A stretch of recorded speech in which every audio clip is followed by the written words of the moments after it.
Welcome to the next 3-minute prayer perspective. Yesterday, Rabbi Matenki discussed the meaning of the word Baruch, which comes up in Netilas Yadayim, but in many brachos throughout the day and in tefillos throughout the day. And the following word of Atah does the same, that every time we say a bracha or we daven to Hashem,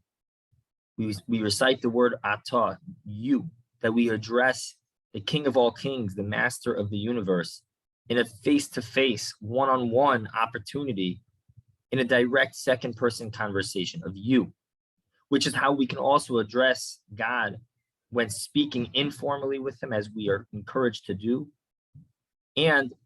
in the opportunities that we have to speak formally with him throughout the day in brachos and davening, that we are able and we have the privilege to speak to Kadosh Baruch Hu in such an intimate fashion. Rav Chaim Soloveitchik pointed out that there are two intentions that one has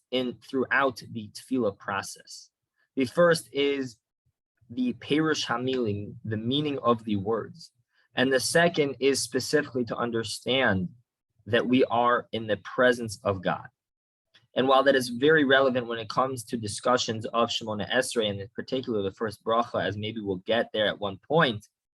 but that is relevant also in this conversation of understanding that when we dive into Hashem and we recite brachos, and we say the bracha al netilas yadayim, and we throughout all of our tefillos, and we address God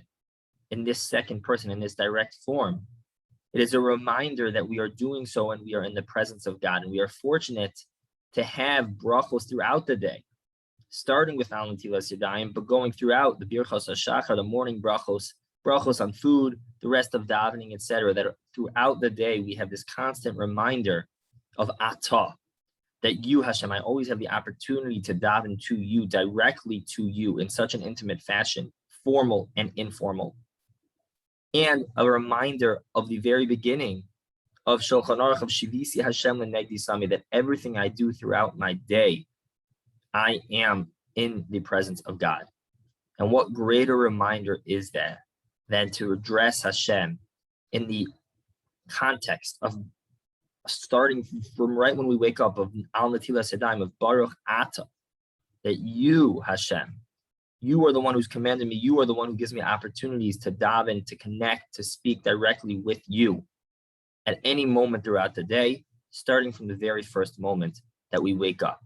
And if we're able to focus on that meaning of Atah, of recognizing how close and intimate we are with the Ribono Shel Olam, the master of the universe,